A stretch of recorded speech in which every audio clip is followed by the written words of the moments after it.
Hello, beautifuls. You're listening to Bliss and Grit. I'm Vanessa Scotto, and I'll be joined soon by my dear friend and co-host, Brooke Thomas.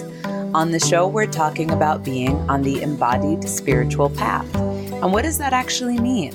What is a real evolution of our lives? How do we ultimately embrace everything? All the beauty and crazy, the joys and the messes, the bliss and the grit that is a human life.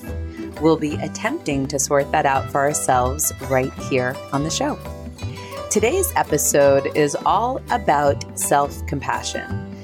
We got a lot of responses after our Pain Body in Action episode that we aired a couple of weeks ago. And we thought it was time to speak about what to do as you're noticing these old wounds, which includes a whopping dose of self-compassion. From breaking down the nuance of what self-compassion really looks like, to chatting about karma, to discussing how to find safety in the body. We're all up in the compassion conversation. If you're enjoying the show, we'd be so delighted if you left a review on iTunes or on our Facebook page, which is Bliss and Grit. You can also head over to blissandgrit.com to subscribe to hear about updates. We do have an upcoming online class series with us. Well, maybe it's better to say conversational series. And that's coming real soon. So if you're interested, go ahead and get over on that list so you're in the know. One last note before we head into the talk. In case you're new to the podcast, Brooke and I tend to have potty mouths, and I think we're really letting it rip in this episode. So if there are kids around, you may want to pop in some headphones. Okay, here we go. Hi, Brooke. Hello, Vanessa. Let's see where to start today. Feels like a mouthful, as you know, just from talking to me a minute ago about all the things swirling. But for all of you listening, let's see. We're like 3 weeks out of doing our training with Judith, but we're in the middle of doing what is called accelerated healing class with Kieran. Mm-hmm. So, we are we're in, I don't know, deep in personal evolution land. Yeah, I was going to say neck deep, but that doesn't even feel like deep enough to describe. It's like crown chakra deep. Oh, God. Yeah. Crown chakra deep. That was very spiritual of you. Well played. I know, something like JP Sears, and they say. Very corny. So we're deep in it. And if all of you have listened to the Pain Bodies in Action episode, you really, I think, probably got a sense of this very in-process state that both you and I are in. Is that fair to say, Brooke? Mm-hmm. Speaking on your behalf? Okay. So we were just sort of reflecting on where we've been at and how we're getting through times like these and what we're leaning into and how we're softening our edges. And as Brooke and I were talking earlier, I was saying that, okay, how do I put this into words? I guess coming out of Judith's training, so much was bubbling up for me. And then I followed it up doing some meditations and some work, like right at the edges that were arising. And then these pain body search arise, but they're like interesting. They're more like what I would just call resistance, like exhausted. I don't want to meditate. I don't want to talk about it. I don't want to look at having a single problem in the world. Mm-hmm. Like if I know one more thing about myself, I just want to scream.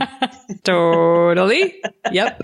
But meanwhile, we're as we said, head deep in this beautiful training with Kieran on accelerated healing. And I'm like, no more. I do not want to but I had this really nice talk with Kieran about it. And what was really so medicinal for me was getting that, it was okay to be in resistance, and more than that, because the word resistance, implies, I'm resisting something that's naturally flowing. It was okay to sort of slow it down. That in a way, when you do these kinds of things, some of you may know about, you may have gone on meditation retreats, or you may have done trainings that are intense and experiential. That when you do them, it's a lot. And it's almost like your nervous system or your your psyche soma is getting poked and prodded a bit. And it's okay to kind of be softer and slower.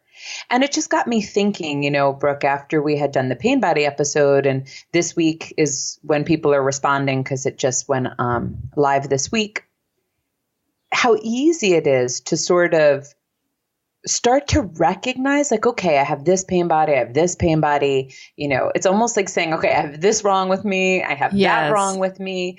And the next thing you know, like, you're in a panic, almost trying to fix everything, and you think there's some time constraint. I mean, right? It's not just me, right? Everyone seems to think like I have to do it fast and I have to do it timely. And that's exactly the wrong path. Right? Yeah. It's like everyone's sharpening their scalpels and just dicing themselves up all the time. Like, well, what else can I find? What else can I like excavate from myself? And it's very, well, it's, you know, it's harmful. It's not just fatiguing and overwhelming. It's obviously, by using the term scalpel, like, it's a very aggressive way to be towards yourself. It's funny. I'm just thinking of, I don't know if you'll remember this words. In class, Judith was saying something about, like, this is like super functioning, like you guys are all going for like super. Right. I forget the word, but her point was, you know, like, we're all fine. Everyone listening to this podcast, if you don't know it, you're fine. Right. Everything's fine. Like, in some real relative scheme, not just in the Buddhist, we're all pure and we're born pure, but like just in some relative scheme, most of you are functional. You're probably paying some bills. You probably have some relationships. You're probably a pretty kind person. And you're probably, generally speaking, self-aware, especially on the spectrum of how people can be. But Brooke and I'm speaking for you again, tend to go for like hyper well, you know, like, all right, like, I want full on authenticity. Yeah, right? maximum healing. I feel like our whole life we've just been like, more, shed more layers. And then this. And then get to the truth, and then the truth. And yeah. And so that's the conversations that Brooke and I are having. I mean, just to give some context, it's like, you know, we're talking about, yes, how to resolve trauma, and also just how to be more and more authentic and spontaneous. However, in many cases, it doesn't need to have this push urgency that we can feel as we first begin to bring deep awareness to the pain body. So I thought today, after that very long preamble, we could start talking a little more about compassion and the kind of understanding that we've been cultivating that helps us develop a real compassion for ourselves, well, in general, and then also on this path. Yeah. As you're talking, I'm like, I feel like there's this one very simple, it's not easy, but it's simple. This one very simple instruction, like, point your true north away from what feels shitty. Like, and we never give ourselves permission to do that, you know? So like, I'm thinking about, and you were saying Judith and Kieran, Judith Blackstone and Kieran Trace. For those of you who are new listeners, those are two of our teachers. Don't have a relationship to each other, but they each have a relationship to us. When we were in Judith's realization process training, like, there was a point not too far into the training where I was full for a myriad of reasons. Like, I had done enough. I had done enough processing. I had done enough sitting. I had done enough partner work for fucking sure. And Judith is very much not the personality to be like, you got to sit here and keep digging through the stuff. So she is giving all of us the instruction, like, if anything is ever too much, if you need to take a break, take a break. I did not. I kept coming back and I kept being exhausted, and I am still exhausted weeks later. And it's like, I just couldn't give myself the very simple instruction of, this feels shitty now. Like, I'm full. And it's not because of the work, and it's not because of the training. It was just literally where I personally was at during that week on my own path, was like, it was enough already. I had had enough poured into my system, you know? And it's like, and then the people writing to us on social media and stuff, all you lovely listeners who get in touch with us after a show, who from the Pain, Bodies, and Action episode, who, you know, it's like, and Vanessa and I do this too, for sure. We start to get some facility with seeing the different pain bodies or stories that run our life. You know, like I'm a loser, or I'll never be good enough for X, Y, or Z, or whatever personal flavor of pain bodies you have. And the sort of vibe I was getting from a number of the comments were people like, oh my God, I see it now. Like I see this one, this one, this one, this one. I've been doing it wrong. How can I stop? And there's like, it's like this paralysis, you know, like, oh my God, I realize now I've been making a mistake. I'm making big air quotes over here and like doing something wrong or bad. And so I have to fix it. What's wrong with me? So it's like this amazing, I've been thinking lately, it's like a shame boomerang, you know, it's like you catch yourself in a shame pattern and then you feel shame about the shame pattern. Oh yeah. And so you fling it away from yourself as hard and as fast as you can. You're like, I'm going to do the exact opposite. And it's just going to cut you right on the backside, like harder, because you're like hurling it with this kind of fake intention of like, get it away, which is totally different than like a softening, you know, like this very sweet realization. And I have to do this constantly when I notice pain bodies. It's like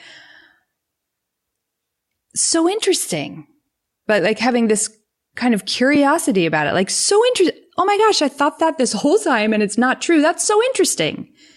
The end, which is totally different than like, I need to sharpen the scalpels and like dissect this pain body and how it connects to that pain body and like deeper and deeper and deeper, because it does become paralyzing for people, for all of us. And it feels shitty. Like, so that's the basic instruction is like, if you start noticing your pain bodies, there's this way that it can feel quite relieving, like that curiosity place, like, oh my gosh, that's not true. So interesting. Like, what a relief. I'm not a worthless piece of garbage. I just thought that for 42 years. Oh my gosh, what a relief. And then it starts to feel shitty when it's like, oh, okay. Now, when I'm talking to my landlord and they're giving me some information about my house or my apartment or whatever, am I in it now? Am I treating myself like a worthless piece of garbage? Am I not allowed to tell them that I think that they should give me more notice? No, wait. No, I'm treating myself like a jerk. No, I'm treating them like a jerk. No. And it's like this, it's like you're contorting yourself like crazy. It's like wearing an emotional straitjacket, you know, like so afraid that you're going to be acting out of the pain body or doing something wrong. And it's this very, very, very painful, contorted way that we can be on the spiritual path, where instead of it being this relief, this unfolding, this curiosity, it's like things get more and more free and soft and gentle. We just use it as another way to be aggressive towards ourselves. And of course, everything being connected also means we're aggressive towards the world, you know, and towards everything in the world. Yeah, sure. I mean, that hyper analysis that you're describing in this last part about what you said a lot of really interesting and useful things. But this hyper analysis is exactly where we feel the least free, right? It's like where I feel the most free is when there's this way that I'm existing that's uncensored and unmonitored, right? Like that's where we get into that flow state that we talked about in last week's episode, like the enthusiasm state, or when I feel like I'm channeling when I work with clients, or just when you're with your besties, you know, and maybe you all can relate to that, like the person you feel the safest with in the world, or a puppy or a tree, you know, if you love a tree. Like if you're a tree girl, like Vanessa. If you're a tree hugger. That like those places where you just feel uncensored, right? Like you're not narrating in your own head, like this is good, this is bad, this is this pain body. So ultimately it's like, that's what we're all looking for. We're not looking to have a hyper understanding of every wound we've ever gone through and then like do a written dissertation on that shit, right? Yeah. What we're looking for is the experience of ease and effortlessness and freedom. So it's almost like in an attempt to get there, we twist ourselves in knots using tools that are more constricting than even sometimes the original constriction. Yeah. And it's because we're habituated to constriction and effortfulness and that we need to work hard on things. And so if it feels shitty, that's just a sign you're doing the good job by working hard, you know. I would say like, and it's a felt sense. Like for me, I'm a kinesthetic person, but I think it's true. And obviously you and I are both very deep in embodied paths. Like my mind can tell me stories all day long and I can get very quickly down a path of constriction that I think is really helpful. And it's not helpful. But the more I can check in with my body, and if I feel like I'm gripping my breath and all of my cells are squeezed tight and I feel constriction in my chest and in my throat, and it's like clearly I'm doing something that is not helping me to have more ease in my life because the body says, ugh, ick. Yeah. And I just think that that's like a very helpful resource. And that's a habit too. Like folding in the habit of checking in with the body, you know, that's been a 20-year and counting journey for me. Legit 20-year and counting, and it will go on forever. So it's not like I expect people to have that, you know, perfectly, but it's so handy because it gives you this immediate, unfiltered information. If you find a way to kind of like turn towards it in this like, oh, I notice this feels shitty, you know, in my body. Mm-hmm. What is it I'm doing?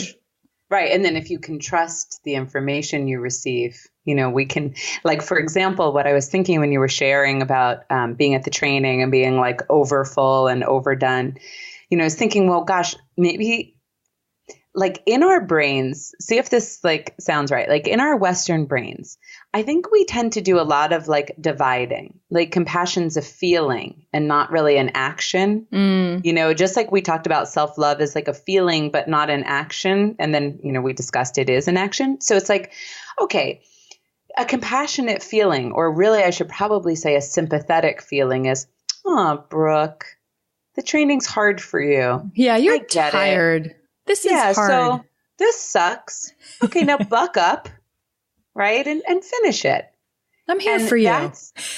Like, I'm pep talking you.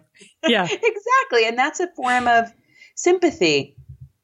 But was that compassionate? You know, like where does that line move from a nice sentimental feeling state, whereas I really hear you and I feel for you, to like, I'm not going to let you go through this. And so, for example, when we talked about, I think it was the fuck shame episode. I was sharing that. I was like, are you saying that so casually? I think or like academically almost. That's correct. Yes, fuck it was shame, that. Our thesis on fuck shame. I think we were talking about Viktor Frankl and that quote that was like, you know, his basic idea that if you can't change it, you find acceptance. And oh no, maybe it was even last week. I don't know. You guys get the point. But if you can, week. Yeah, if you can if you can't change it, you find acceptance. But if you can change it, do, or it's martyrdom, right? And it's masochism. Yeah. And it's suffering for suffering's sake. And so I think in this same way, like, okay, think about children. Like sometimes I watch my nieces and nephew, you know, when they're going to school and they're being like teased or bullied. It's the worst. And like my compassion like runneth over, you know, if they're suffering.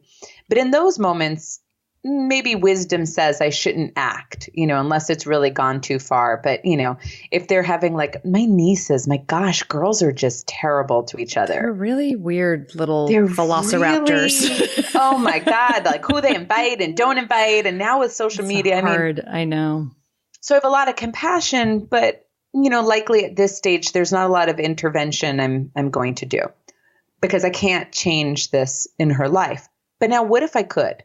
Right. So what if my niece was in a circumstance where someone was cyberbullying her or actually threatening her, where I could actually step in and help to protect her? Then is it compassion just to say, oh, I get how hard that is to be cyberbullied? Right. Or does real compassion involve that complete 360, which is, and if I can do something and you cannot, especially in that case, you know, I will.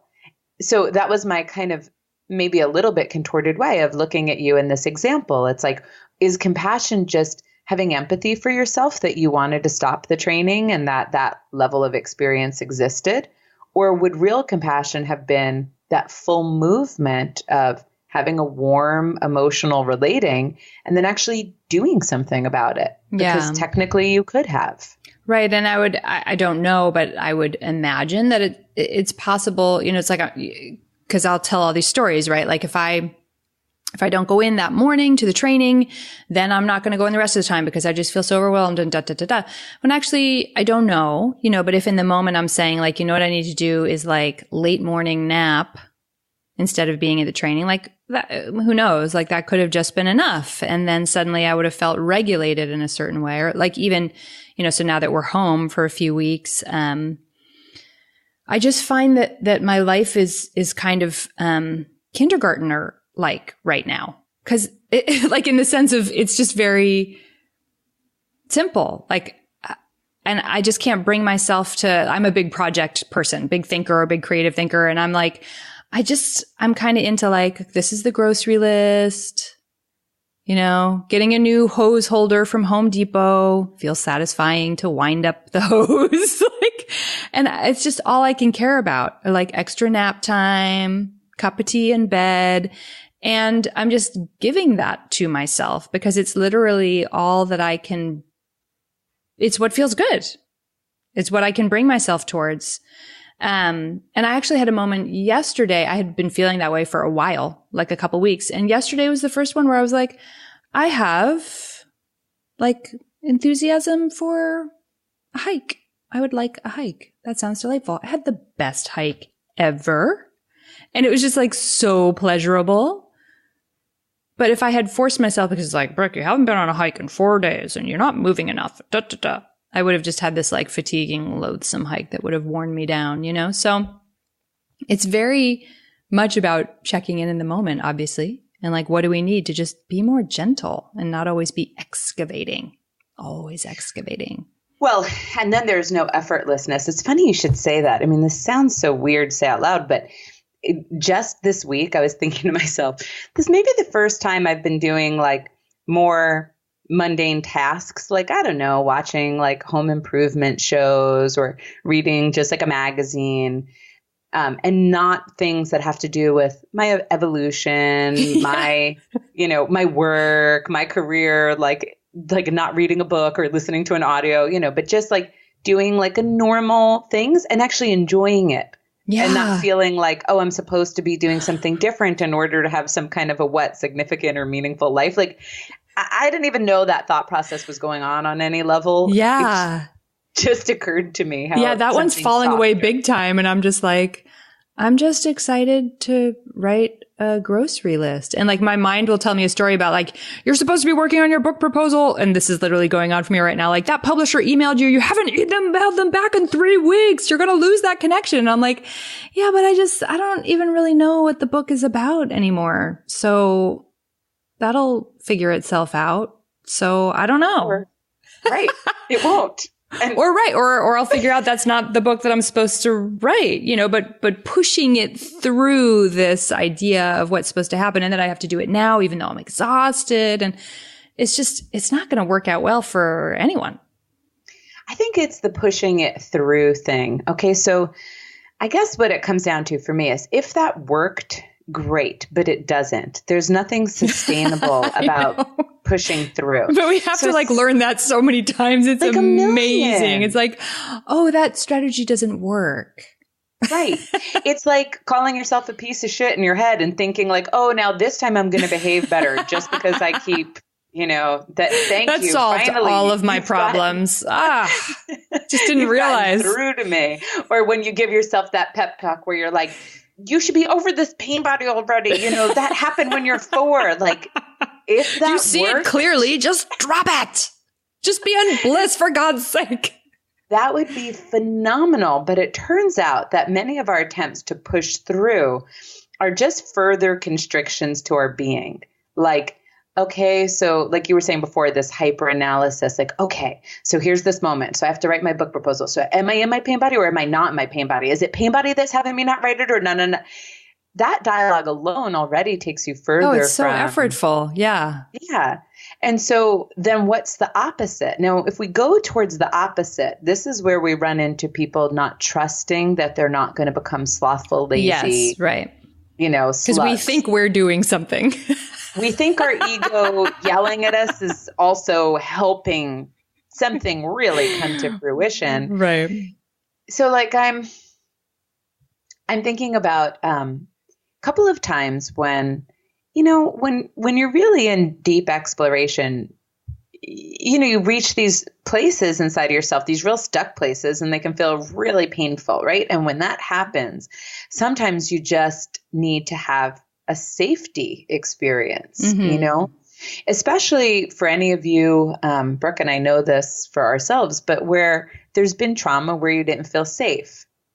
So it's like, okay, for example, some old wounds get picked at in me, whether it is that I'm alone or I'm unlovable or whatever the case may be, I'm scared of conflict. And it's like, my body is still learning how to refine safety, right? That's something that a traumatized childhood sort of crosses the circuits on, right? Like even things where like unsafe situations can be associated with familiarity. So you can confuse that with this must be safe or sane. So when these things arise, the most compassionate thing I've learned, like one of the understandings I've gathered over time, Kieran's been really helpful in this, but I've had a lot of therapists that have been supportive in this over the years, is learning how to resource myself with safety. So from a therapeutic perspective, let's say I work with a client and you can share the way you do this from a manual movement perspective. But from a therapeutic perspective, you may have them do what both of us would do, ground into their feet or their hands. So you may have them find somatic safety, especially recognizing the earth underneath, recognizing sensation, because presence is safe. But also sometimes we'll just envision a safe space, and like picture themselves in a safe space. And they can even, if it's available to them, picture a guide or a loved one with them in that safe space. And that becomes like a little anchor point, like a place to go back to. Mm-hmm. Well, recently, what Kieran offered that I just thought was like so simply genius when I was really like flared up last year when I was in Vancouver was just get into bed under the covers. I know. It's so simple.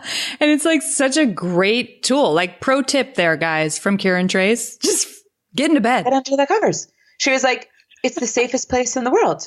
That's the only place like we feel safe. So you don't feel safe.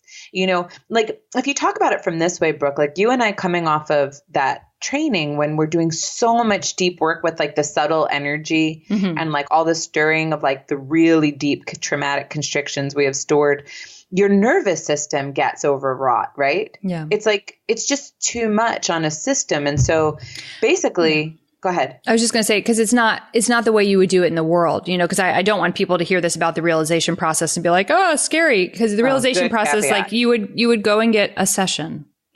And then you would have 1 to 4 weeks, right, to integrate that work. But in our case, we're learning to be facilitators. So, it's these 8-hour days, back-to-back days. So for that is the reason why it's frying the nervous system. It is not, in fact, it's the exact opposite of frying a nervous system. It's incredibly gentle, compassionate work. So I just want to say that. Yeah, that's a really good caveat. And it is. But there's something about doing it in this rapid fire. I think that's part of what we're cautioning. And you're learning how to facilitate. So you have to like show up in that way too.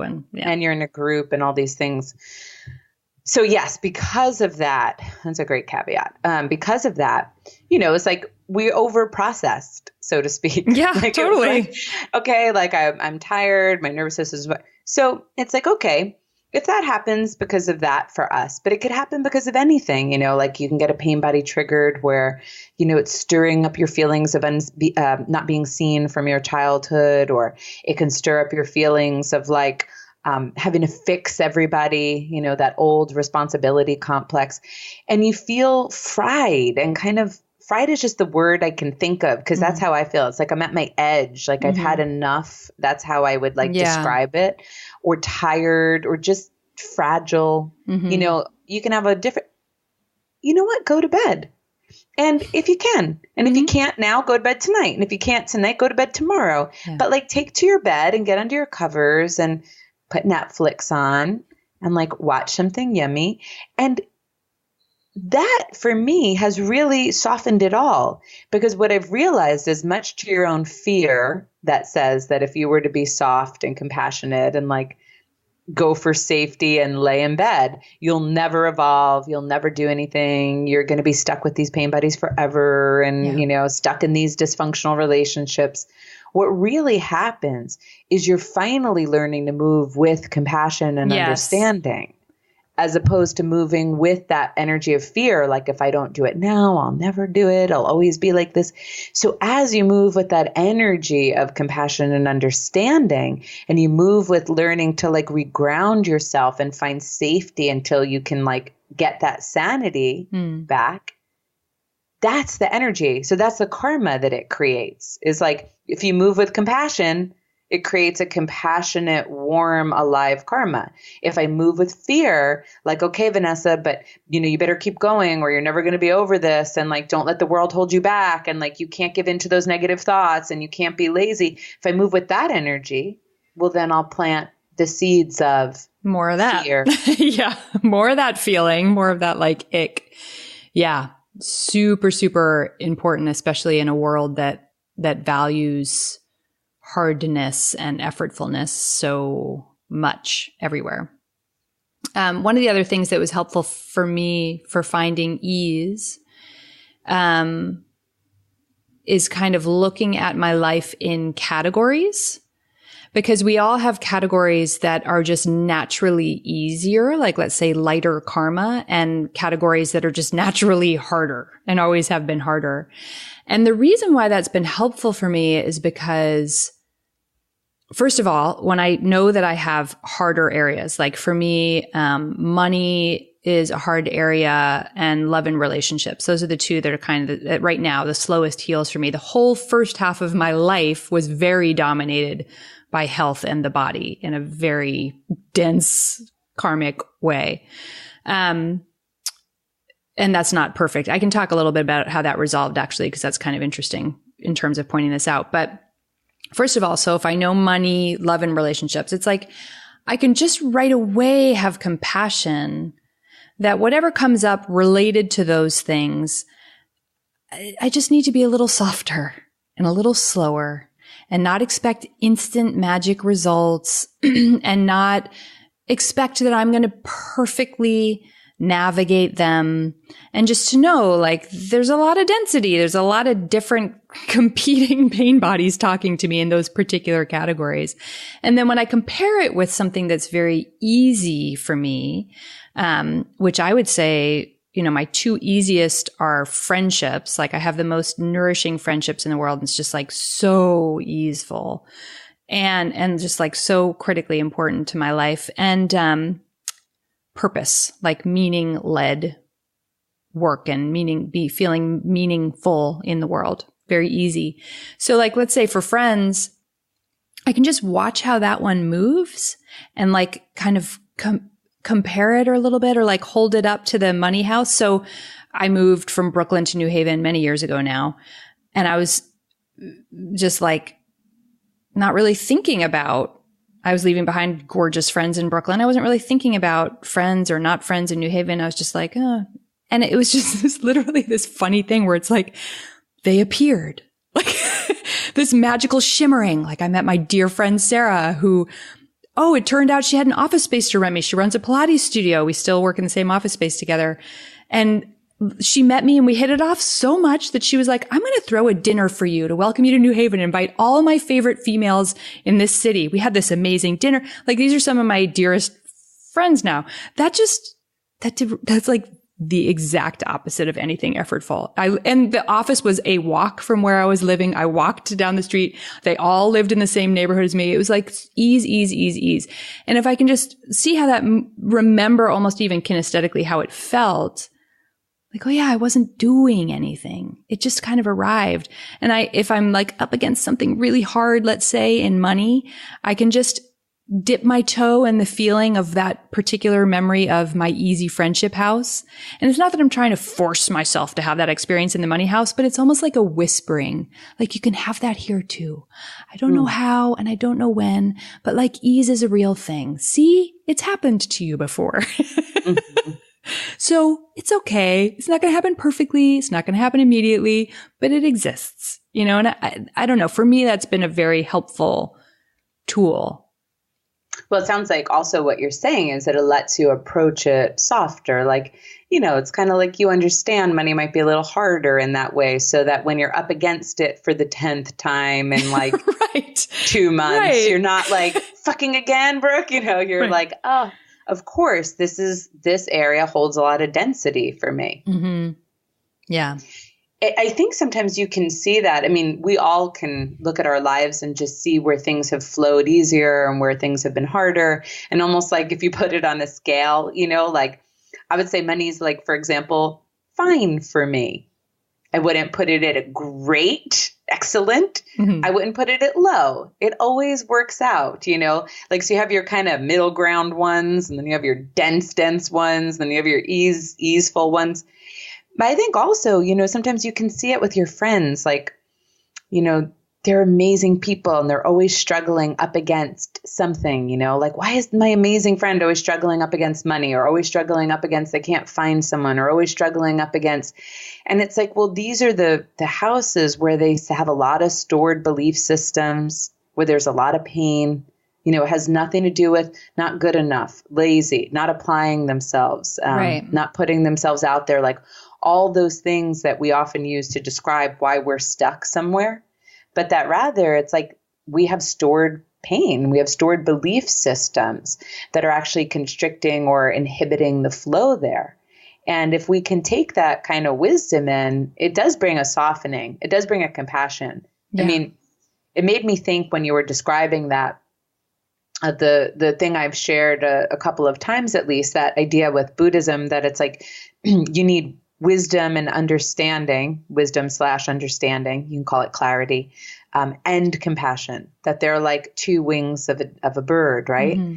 And that level of wisdom and understanding, as we do have context for ourselves, can help with the compassion. Because it's not like, you know, what's the point of understanding pain body? One could say, in a way, it's so conceptual, although it does store in your body. But, you know, we can have a lot of narratives, and what's the point of exploring them? Shouldn't we just be happy thinking and focusing on the good? And it's like, well, because the more context and understanding you have about the way it is to be human, about like the subtleties that we face, and about how pain and trauma and constrictions are stored, the more softening you can have towards yourself, right? It's like, I see that sometimes, you know, when you're like coaching a client or you're telling a friend or something, and you're like just starting to give them some context like we're doing right now. And all of a sudden, like you can see like lights are getting brighter in them.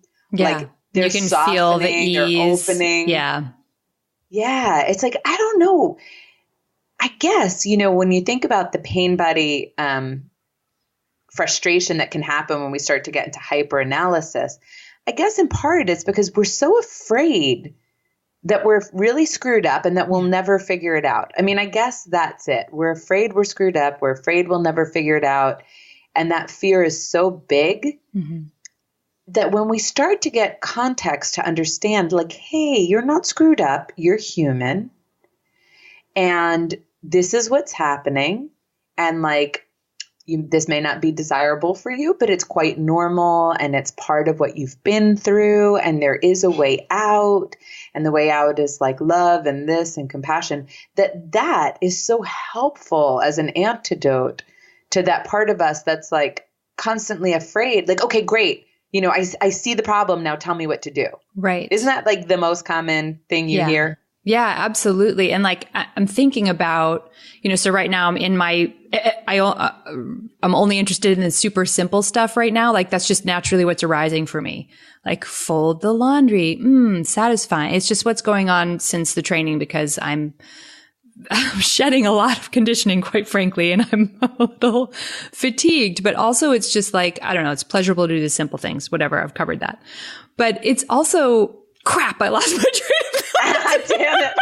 I could see it coming like a train, and I was like, no, you went off too far on that tangent. That happens to me sometimes. And then you could do what Michael Scott calls improvisation. You keep talking until you hope something good comes out.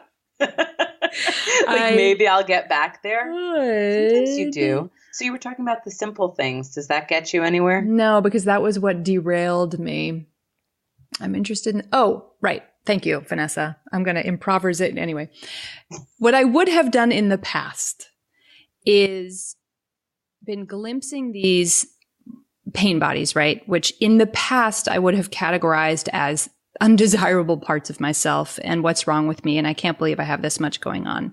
And what would have felt like a balm to me would have been distracting. I'm laughing because you and I have always said that mania is our favorite defense mechanism.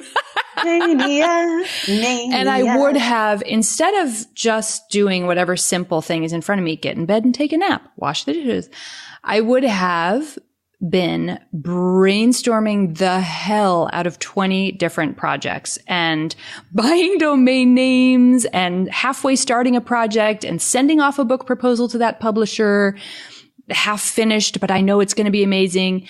And that is the opposite of softening. Like, sometimes we can take what our favorite defense mechanisms are and think that they're helping. That's right. Of course. Like, I'm distracting myself and I'm being productive and I'm not letting it get me down.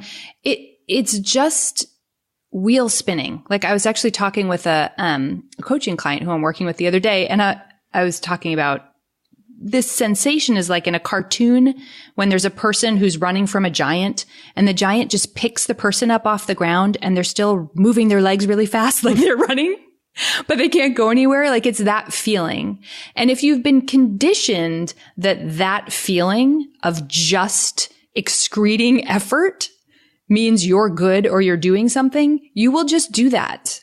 Mm-hmm. You just hamster wheel it all day long, but you're not actually doing anything except tiring yourself out. And I would say tying yourself in knots. Like, for me on the project brainstorming front, what I do is I projectize a million different things. It takes a lot of effort. It takes a lot of energy, and they go nowhere. Right. So or you get involved with the wrong people. Right. Like, or I get involved in a project with fear or stress, Yeah.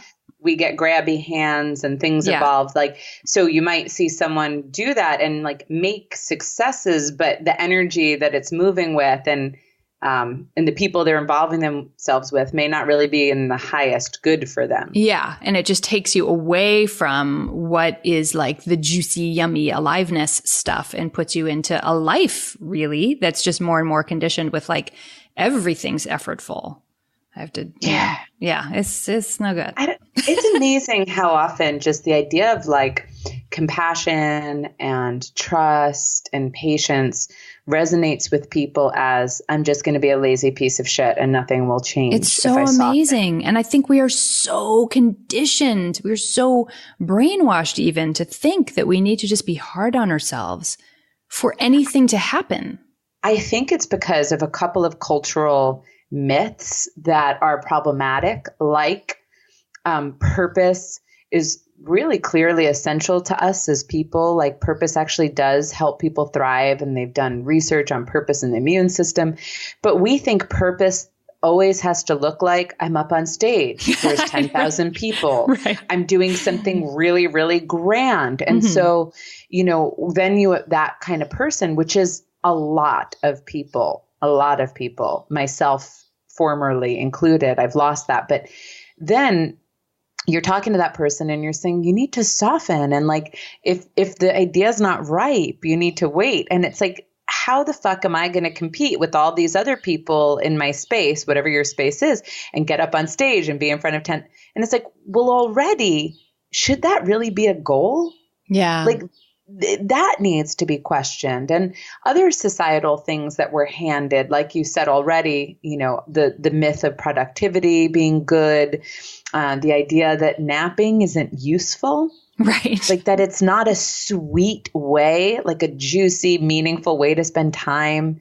Like I'll even talk to people sometimes that are parents, like maybe a stay-at-home mom or someone who works part-time or whatever, that like feel like they're not doing anything meaningful. And I'm like, Jesus, when did we get to the point where like you raising human beings doesn't feel like you're doing enough? I know. Or and even just caretaking your house. Yes. Like these are meaningful things. Right. I know. Or just like drinking a glass of water. You're not wasting time when you're alive, just being an alive person. That's it. So that's the myth. Okay. So that's the overarching myth that I'm talking about, that you're wasting time just by simply being alive, that there's something else. There has to be something else more, bigger, more essential, more important, more productive. That mythology is, I think, the one that most of us are bumping smack dab up against, that makes it hard for us to have these like movements of compassion. That's like, Brooke, my beloved, so rest, because you won't always feel like just resting. Yeah. And, be simple, because you won't always feel like simple, or maybe you will. And then won't that be beautiful? It's almost like right? But like we want to be happy, we want to be fulfilled, we want to be at ease, and we want to be free. These are states most humans want. And then again, we go and we use all of our maniacal defenses to get there. And they themselves are not easeful. They are effortful and stressful. And they keep trying to propel us towards happiness. It's not going to work. So we all need to have some leap of faith to start to slow down, tune in, and attend. And then maybe we can give a little compassionate warmth if we're in pain, or maybe a compassionate gesture where we support ourselves to find safety or understanding.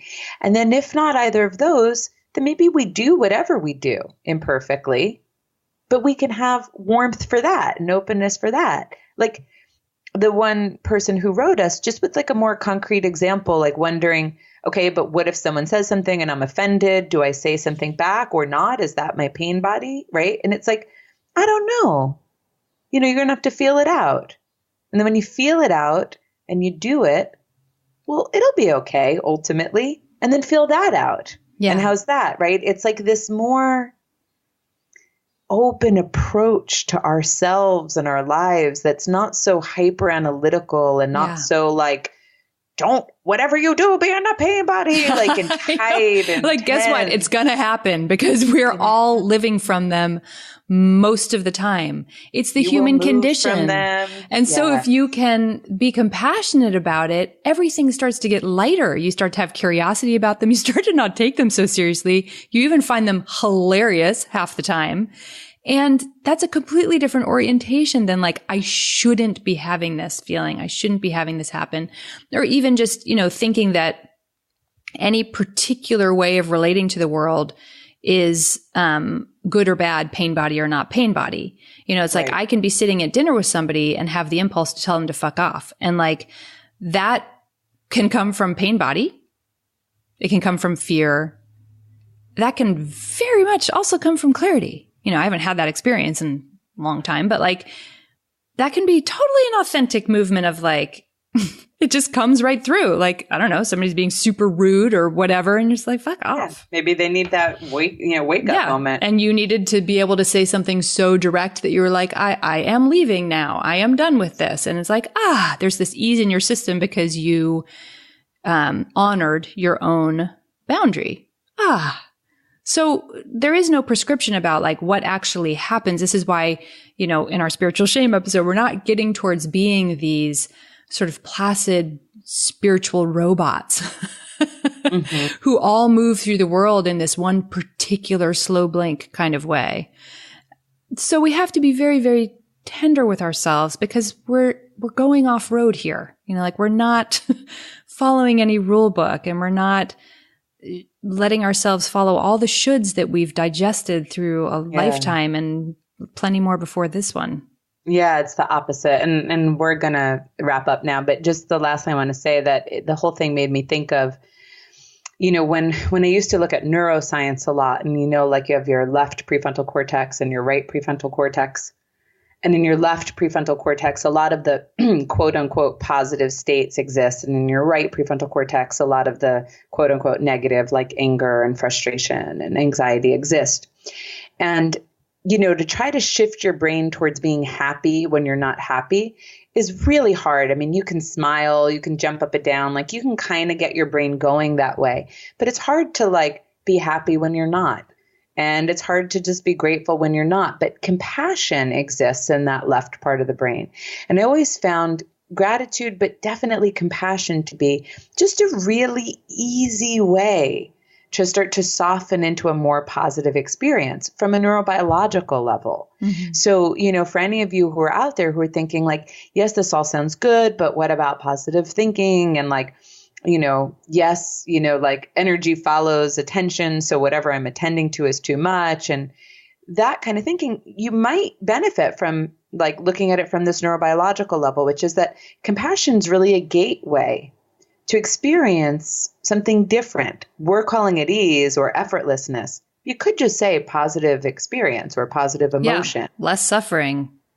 And if you can do it authentically, it's kind of easy, even if we're sad, even if we're down, even if we're anxious, it's oftentimes we're still capable of having an authentic experience of compassion at those moments. Mm-hmm.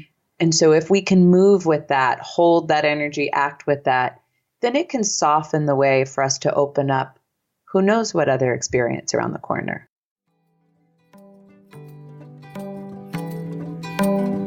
Thanks for listening to today's episode. The show notes, including any resources we mentioned, live at blissandgrit.com.